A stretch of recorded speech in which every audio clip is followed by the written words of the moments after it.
নমস্কার বন্ধুরা, আপনারা কেমন আছেন? আমরা মোটামুটি ভালো আছি। রোববার দিন রাত্রিরে রেমাল এসেছিল আমাদের এখানে, আর আমি সোমবার দিন সকালবেলায় ভিডিওটা করছি।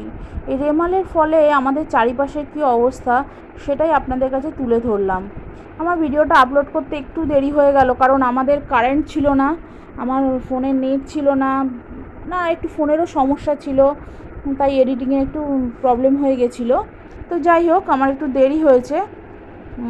প্রথমেই ছাদ বাগানটা নিয়ে চলুন দেখি। আমি ছাদে উঠে এসেছি, একটু বেলা হয়েছে, কারণ বৃষ্টি পড়ছিল সকাল থেকে। এই দেখুন আমার যে বাগান বিলাস বা কাগজ ফুল গাছ যেটা ছিল হলুদ রঙের, পুরো গাছ ভর্তি ফুল হয়েছিল, কিন্তু দুঃখের বিষয় ঝড়ের ফলে গোড়ার ওপর অংশটা থেকে পুরো ভেঙে পড়ে গেছে। আমার মনে হয় এটা দিয়ে আর ফুল গাছ বাঁচবে না, কিন্তু তবুও আমি এটাকে একটু পুঁতে রাখবো, দেখা যাক একটু যদি এটা বেঁচে ওঠে। আর গাছগুলো মোটামুটি ঠিক আছে। দেখুন এই কাগজ ফুল গাছগুলো খুব সুন্দরই আছে। এই উচ্ছে গাছটা দেখেছেন কি সুন্দর হয়েছে?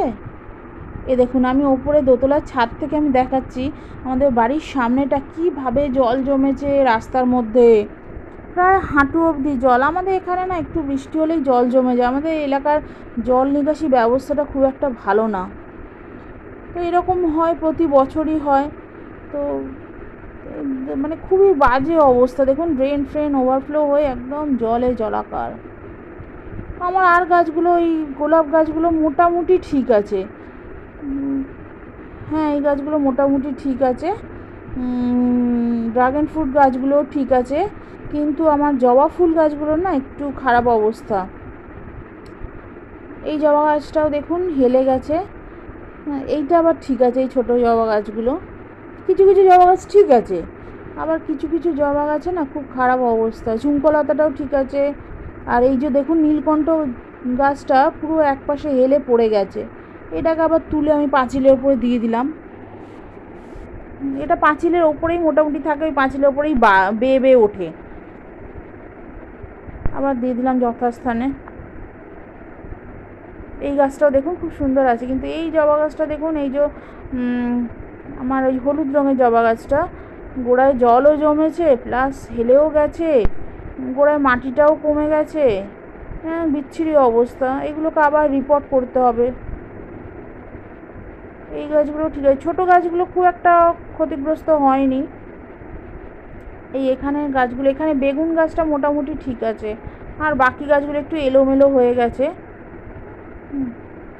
আর এই নাকচাপা গাছটাও দেখুন না একটু হেলেই রয়েছে। এই যে আমার এই নয়নতারা গাছটা, এটা সাদা নয়নতারা, এটাও একটু বেঁকে কীরকম মাটিতে পড়ে গেছে। এইগুলো ঠিক আছে, এই ছোটো ছোটো গাছগুলো মোটামুটি ঠিক আছে। হ্যাঁ দেখুন আরেকটা হলুদ জবা গাছ, সেটাও বেঁকে মাটিতে পড়ে গেছে। এগুলোকে একটু তুলে তুলে দিতে হবে। এখানে আমার লাল যে থোকার জবাটা আছে, সেটাও পুরো একদিকে হেলে পুরো পাঁচিলের ওপর পড়ে গেছে। এগুলোকে চলুন একটু ঠিকঠাক করে দিই। কী আর করবো, তো কিছু করার নেই। ঝড় বা সাইক্লোন যাই বলুন না কেন হয়েছে, তার প্রভাবে এইসবগুলো তো হবেই।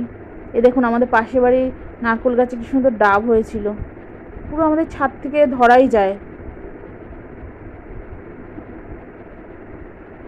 চলুন দেখা যাক এবার।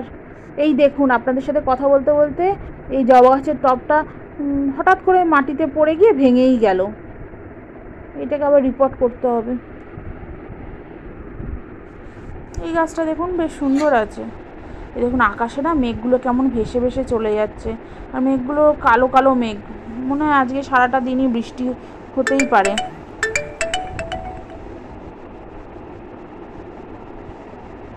দেখুন ওপরে বৃষ্টি এসে গেছে, তাই ছাদে আর বেশিক্ষণ দাঁড়ানো যাচ্ছিল না, তাই আমি দোতলা ব্যালকনিতে চলে আসলাম। তো ওখান থেকেই আমাদের সামনের রাস্তাটা দেখাচ্ছি। এই ঝিরিঝিরি বৃষ্টি পড়ছে, সেই জল জমাই আছে, জল সরতে মোটামুটি 2 দিন তো টাইম লাগবেই। দেখুন আমাদের বাড়ির এটা পেছন দিক।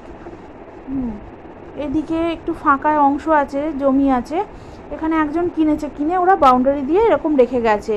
অনেক জংলা গাছ হয়েছে, কিন্তু ওই জমিটাতেও জলে পুরো ভরে গেছে।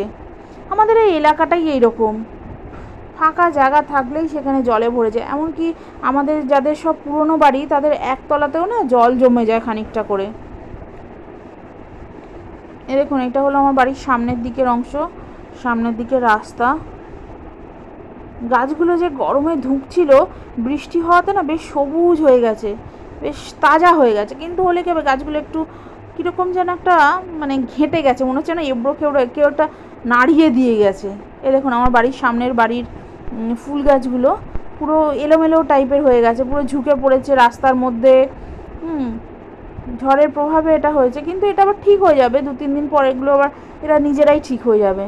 এ দেখুন একটা ভালো জিনিস দেখাই, আমার বাড়ির সামনের এটা লেবু গাছ, প্রচুর লেবু হয়েছে দেখুন, ছোট ছোট। কতটা দেখা যাচ্ছে আমি জানি না, কিন্তু প্রচুর লেবু হয়েছে দেখুন, একটু ভালো করে লক্ষ্য করুন, অনেক ছোট ছোট লেবু ধরেছে। এই লেবুগুলো না এতদিন বৃষ্টি টিষ্টি হয়নি তো, তাই খুব একটা রসও হয়নি, খুব একটা বাড়েও নি।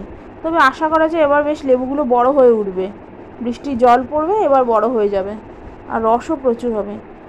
রস হয়নি ঠিক কথাই বলছি, কিন্তু তার মধ্যেও কয়েকটা লেবু আবার চুরিও হয়ে যাচ্ছে। সব সময় তো আর নজর রাখা সম্ভব না, কিন্তু মানুষ তো বোঝে না। মানুষ এই লেবু দেখে ভাবে হয়তো কত সুন্দর খেতে, রস ভর্তি, কিন্তু ওরা চুরি করে নিয়ে চলে যায়। জানি না কতটা কি লাভবান হয়, কিন্তু চুরি করা তো হতেই থাকে, মানে যখনই লেবু হয় তখনই চুরিও হয় প্রচুর। এ দেখুন আমার বাড়ির এটা হলো ডান দিকের বাড়ি, তো ওখানেও জল জমেছে, ওদের বাড়ির সামনেটাতেই জল জমেছে। এ দেখুন আমার বাড়ির সামনে একটা আবার জবা গাছও আছে, গোলাপি রঙের, ওই পঞ্চমুখী জবা। গাছটা বেশ বড়, আর পুরো অনেক ফুল হয়, মানে পুরো গাছটা একদম ফুলে ভরে থাকে। আর রাস্তার দূর থেকে না খুব সুন্দর দেখতে লাগে, বেশ গোলাপি থোকা থোকা ফুল হয়ে থাকে, খুব ভালো লাগে দেখতে।